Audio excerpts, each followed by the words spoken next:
Bonjour à tous, je suis ravi de vous retrouver aujourd'hui pour l'essai automobile de la Smart #1. Lorsque l'on pense au constructeur allemand Smart, historiquement rattaché à Mercedes-Benz, il nous vient plutôt en tête l'iconique citadine de place, la Smart Fortwo. Mais depuis 2019, les choses évoluent beaucoup, notamment puisque le constructeur ne produit plus que des véhicules 100% électriques. Avec cette Smart #1, on assiste au renouveau du constructeur, puisque celle-ci naît de l'union entre Mercedes-Benz, qui s'occupe majoritairement du design, et du groupe automobile chinois Geely, propriétaire de Volvo, et de Lynk & Co. Aujourd'hui, ce sera donc l'occasion de voir si ce SUV compact répond plus à des besoins urbains ou des besoins routiers. Ça se passe sur la chaîne de BIV, expert en véhicules électriques et solutions de recharge.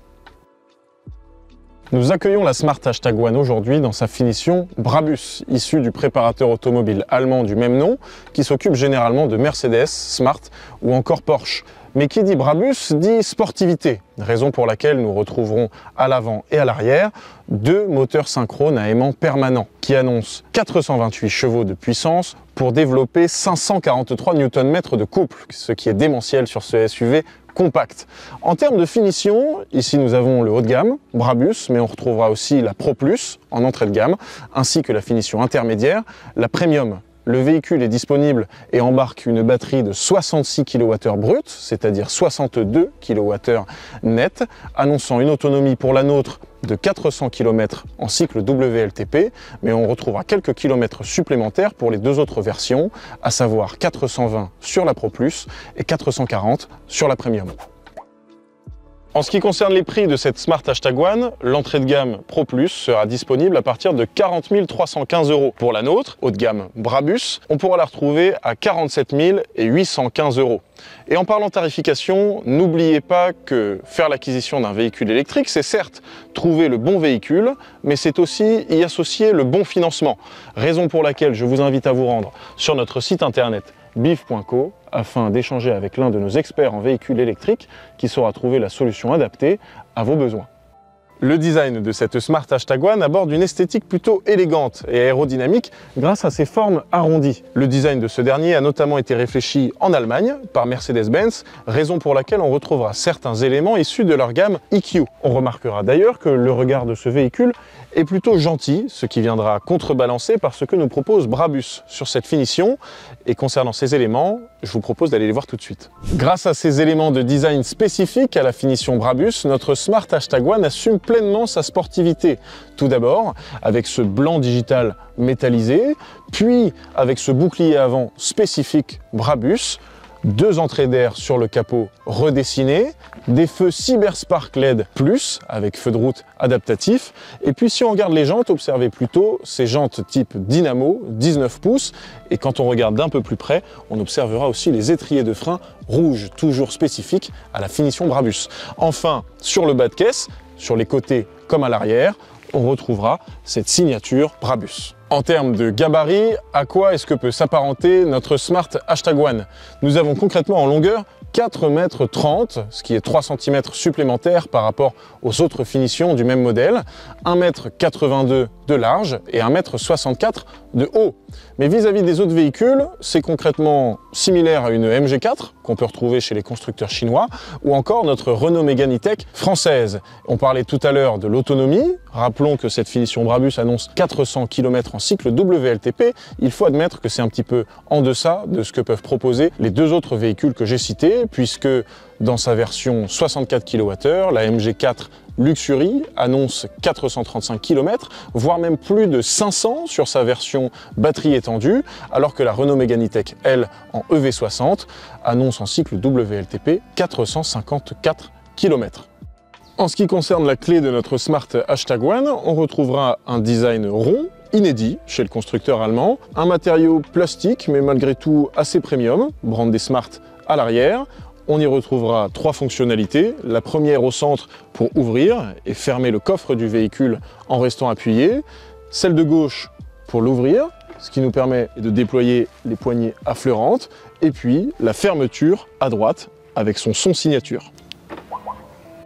En ce qui concerne la recharge de notre Smart #1, elle accepte une puissance en courant continu, c'est-à-dire ce que vous retrouverez majoritairement sur la voie rapide, les bornes de recharge rapide, en 150 kW maximum, lui octroyant une recharge de 10 à 80% en moins de 30 minutes. En ce qui concerne le courant alternatif, ce que vous retrouverez notamment chez vous ou encore sur les bornes de la voie publique en ville, le véhicule accepte une puissance maximum de 22 kW, ce qui est un excellent point pour cette Smart #1, puisque peu de véhicules actuellement sur le marché de l'électrique le proposent. En outre, vous pouvez récupérer de 10 à 80% en moins de 3 heures.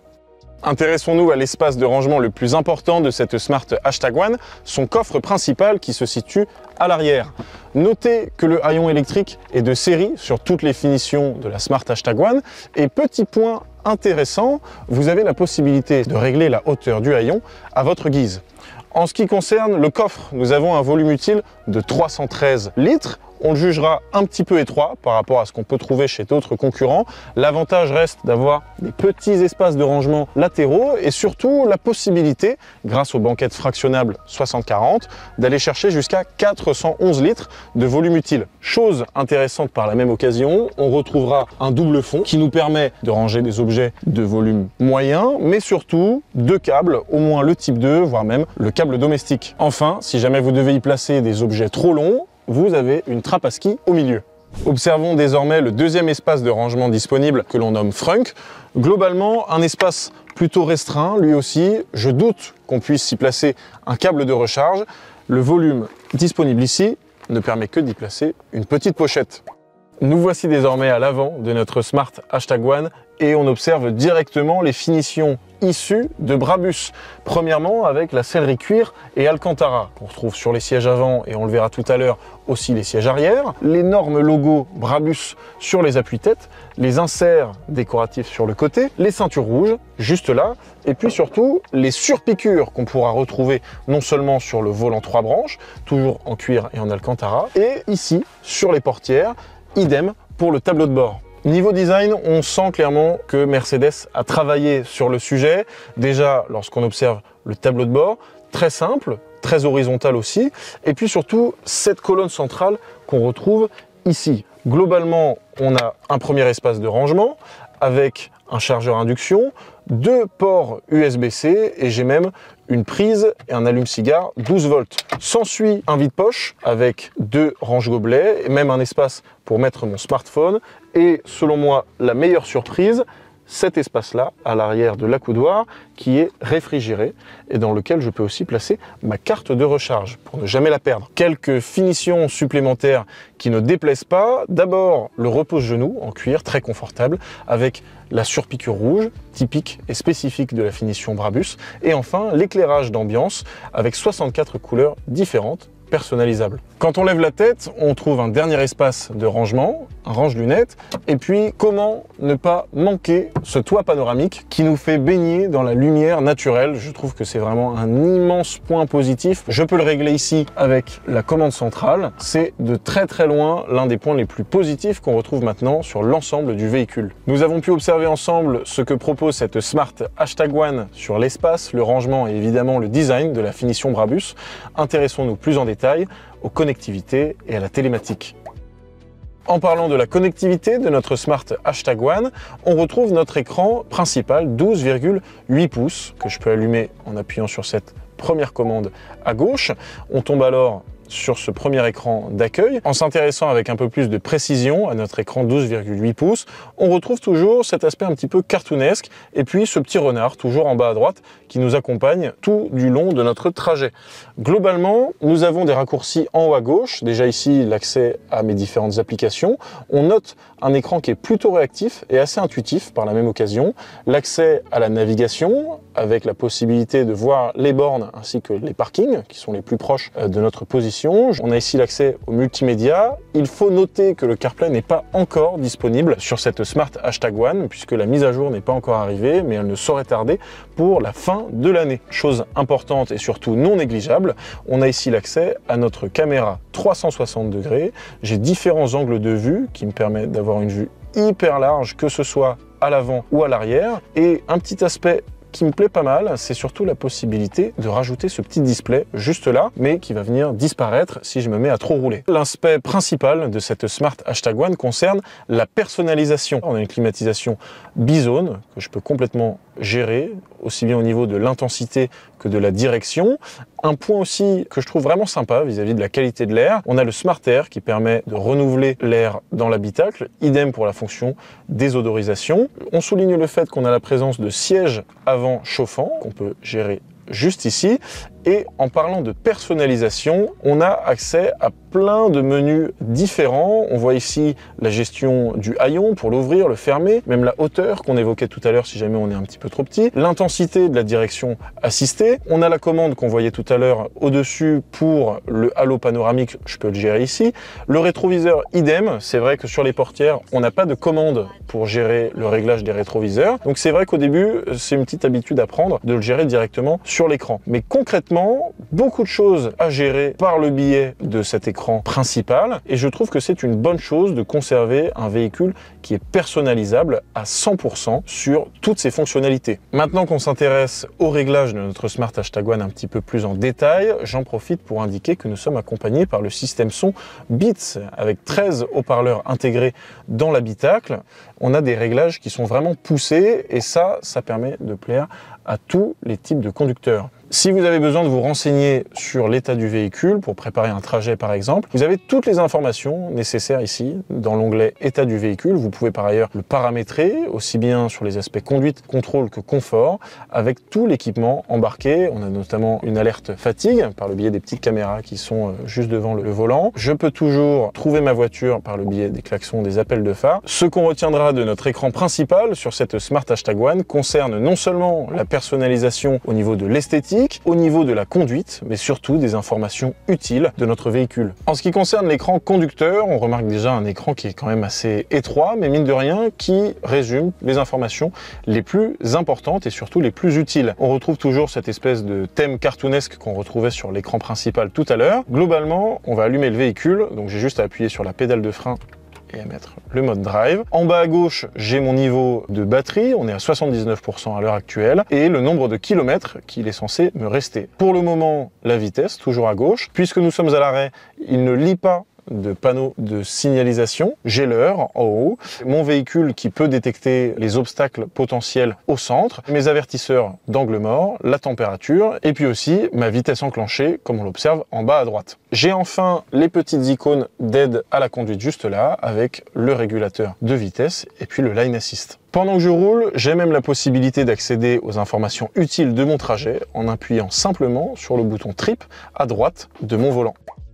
Nous voici désormais à l'arrière de notre Smart #1 et on y retrouve les premiers éléments de design que nous avions déjà à l'avant tout à l'heure. Déjà notre sellerie cuir et Alcantara, nos surpiqûres rouges qu'on retrouve à l'arrière des sièges avant et puis ici sur les portes à côté de la poignée, ainsi que nos ceintures rouges juste là. En ce qui concerne la visibilité et surtout la lumière, on garde toujours autant de lumière naturelle grâce à notre halo panoramique qui va jusqu'à l'arrière du véhicule. Et ça c'est quand même très agréable. En ce qui concerne le confort, écoutez, c'est plutôt agréable. Je peux évidemment régler mon appui-tête juste derrière. Et puis l'espace que j'ai à l'arrière de ce véhicule, contribue à ce confort-là. Déjà parce qu'on a 2,75 m d'empattement, ce qui est plutôt correct sur un SUV compact.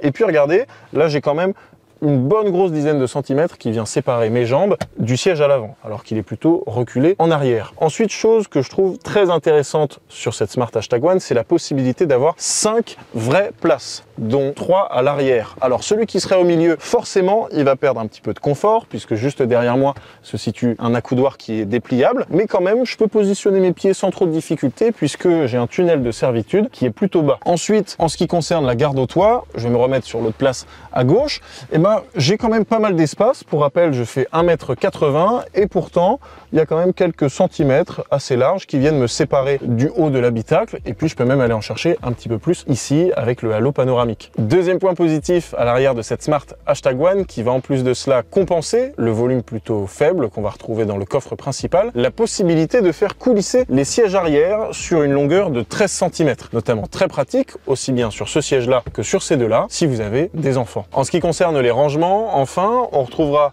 un peu d'espace dans les portes, on pourra y placer une gourde, la coudoir dépliable ici, avec un porte-gobelet, et puis des aumônières au niveau des 2 sièges avant juste là. En ce qui concerne les fonctionnalités, pas trop de difficultés non plus, puisqu'on retrouvera la clim juste là, aussi un petit espace de rangement, et puis une prise USB-C à gauche, ainsi qu'une prise USB à droite. Concrètement, on sera ravi d'observer que Smart a quand même bien géré l'espace, ainsi que le design à l'arrière de ce SUV compact, puisqu'il faut citer qu'auparavant, on ne connaissait que le Fort, qui n'était pas forcément très bien optimisé. Pour les parents, aucune inquiétude à avoir. Si vous avez des enfants en bas âge et besoin de siège auto, les fixations Isofix sont disponibles à l'arrière du véhicule, ici et là.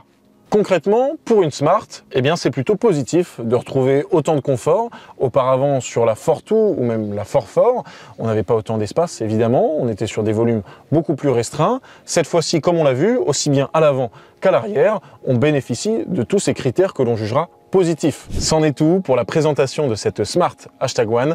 Je vous propose désormais d'aller prendre la route.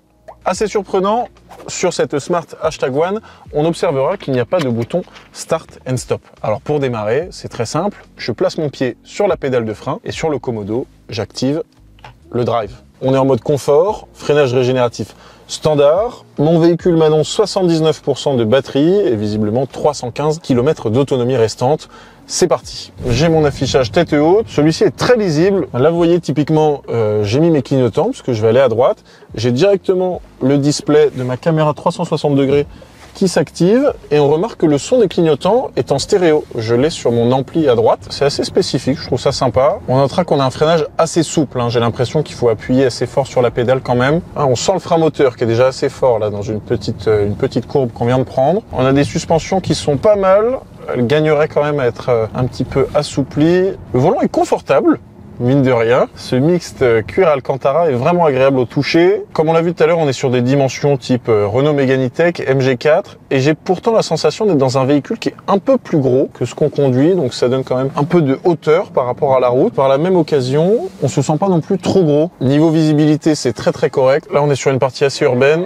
Pour le moment, on était sur le mode confort. Je vous propose de passer au mode éco, voir un peu ce que ça donne, si on a toujours une bonne reprise ou pas. Ça se sent, besoin d'appuyer beaucoup plus sur l'accélérateur. C'est pas désagréable non plus, en tout cas pour de la conduite urbaine. Ça me permet de conserver une bonne autonomie, vraiment sur le cycle urbain. Je vois pas trop l'intérêt de faire usage de toutes ces fonctionnalités et cette puissance délivrée par notre finition Brabus. Vous voyez, sur mon écran conducteur, je peux voir les obstacles aux alentours, et notamment les autres usagers de la route. Niveau insonorisation, on est vraiment pas mal. Je trouve qu'on entend un peu plus quand même que sur certains autres véhicules. Mais bon, c'est correct. Sur cette finition Brabus qu'on conduit aujourd'hui, il faut préciser quand même qu'elle a un 0 à 100 en 3 secondes 9, qui est vraiment pas mal, notamment pour une Smart. Par contre, le véhicule est bridé à 180 km/h. On va pouvoir changer le mode de conduite. On est sur une route qui monte à 90 km/h. On va tester le mode sport. Ouais, bonne reprise, vraiment une reprise beaucoup plus intéressante. On sent une poussée hyper forte. On sent quand même qu'on a une direction un petit peu plus ferme quand on active le mode sport par rapport au mode éco. On sent que le mode éco, il est vraiment fait pour le cycle urbain. Je trouve que finalement, le confort, bon, il est sympathique, mais on se fait évidemment plus plaisir avec le sport. Et on va pouvoir activer le mode Brabus. Oh là là là là, ah ouais, là ça change tout. On se sent, même avec une simple pression sur l'accélérateur, on se sent scotché au siège. Là vous voyez, typiquement on a activé le mode Brabus et je suis aux alentours des, là je vois entre 23 et 26 kWh au 100. Donc c'est une consommation plus importante. On a quand même une sportivité qui est hyper prononcée sur cette finition Brabus. Alors évidemment, c'est quand même hyper plaisant à la conduite, mais finalement, on voit aussi qu'elle s'adapte très bien au cycle urbain. Donc, est-ce que ce serait pas un peu trop? Je suis en train de me demander si c'est vraiment nécessaire d'avoir autant de performance sur un SUV compact. Tant qu'on est encore sur l'axe rapide, je peux activer les assistances à la conduite. Je pense que c'est le moment pour les essayer. Alors, il suffit d'appuyer sur mon petit bouton tout à gauche de mon volant, là. Et là, directement, j'ai le régulateur de vitesse qui s'active et puis aussi le Line Assist. Donc, je garde les mains sur le volant. Je peux augmenter la vitesse. Là, on est toujours sur une route à 90. Globalement, c'est ce qu'on retrouve chez pas mal de constructeurs. C'est de la conduite autonome de niveau 2. Là, vous voyez, le véhicule a freiné tout seul. Ça, c'est hyper intéressant au niveau des distances de sécurité. Il a vu que j'avais deux véhicules qui arrivaient par une branche là à droite. Il a ralenti directement. Rien de trop brusque. Je le rappelle, quand j'appuie sur le frein, les aides à la conduite se désactivent, mais par contre, avec une simple commande, je peux les réactiver directement quand je reprends une vitesse de croisière sur voie rapide. Là, on est en train de retourner en zone urbaine, on est plutôt limité à 50. Donc ce que je vous propose, c'est déjà d'activer le mode One Pedal. Ça favorise le freinage régénératif. Et d'ailleurs, à propos de freinage régénératif, on observe l'absence de palette pour gérer le freinage régénératif. Ici, on n'en a pas, tout se fait sur l'écran principal. Ça freine assez bien, pas si fort que ça, je m'attendais un petit peu à plus. On a 10 km/h. Alors, il nous faut quand même une bonne cinquantaine de mètres, je pense, pour arriver jusqu'à l'arrêt complet. L'essai routier de cette Smart #One est désormais terminé. Nous avons réalisé plus d'une trentaine de kilomètres, avons perdu 8% de batterie pour une consommation qui varie entre 19 et 21 kWh au 100. Ce que Biv retiendra de cet essai automobile de la Smart #One, c'est tout d'abord son design, auquel on associe évidemment la finition Brabus. On retrouvera un véhicule de bonne facture avec des matériaux premium pour une finition haut de gamme. Dans un deuxième temps, le système d'exploitation qui lui aussi est très efficace, notamment vis-à-vis de la personnalisation qu'on peut réaliser au sein de cette Smart #One. Puis viendra la capacité d'adaptabilité de ce SUV compact qui conviendra aussi bien à la ville qu'à la voie rapide. Je terminerai par ce qui, moi, m'a plu et de très loin, évidemment le toit panoramique, le halo qui permet d'avoir une entrée de lumière naturelle au sein de l'habitacle sans précédent. Maintenant, ce qu'il pourrait être à améliorer sur cette Smart #One, dans un premier temps, l'absence temporaire de CarPlay, ce sera réglé par la suite par le biais d'une mise à jour. Dans un deuxième temps, il s'agirait plutôt de l'autonomie. On est ici sur 400 km en cycle WLTP, on l'avait déjà mentionné mais je pense que c'est important, on est toujours en dessous de ce qu'on trouve vis-à-vis des concurrents qui gravitent plutôt entre 430, 450, si ce n'est même 500 pour certaines. Je terminerai avec un petit détail, mais qui peut avoir son importance, et vous l'observez juste derrière moi. Les vitres sur les portes arrière ne peuvent pas s'ouvrir entièrement. C'est dommage pour un SUV compact, et surtout vu le niveau de visibilité qu'on a sur cette Smart #One. En conclusion, cette Smart #One est une très bonne surprise sur le marché de l'électrique. Déjà, de par son design, mais surtout par le confort de conduite qu'elle apporte au quotidien. Toutefois, on peut quand même se poser la question, pour un SUV compact qui convient aussi bien à la ville qu'à la route, est-ce véritablement nécessaire d'avoir une puissance si importante? Merci de nous avoir suivis aujourd'hui pour l'essai automobile de cette Smart #One. N'hésitez pas à vous abonner à la chaîne de Biv, expert en véhicules électriques et solutions de recharge. Pour ma part, je reprends la route et je vais m'intéresser à quel véhicule on vous présentera la prochaine fois.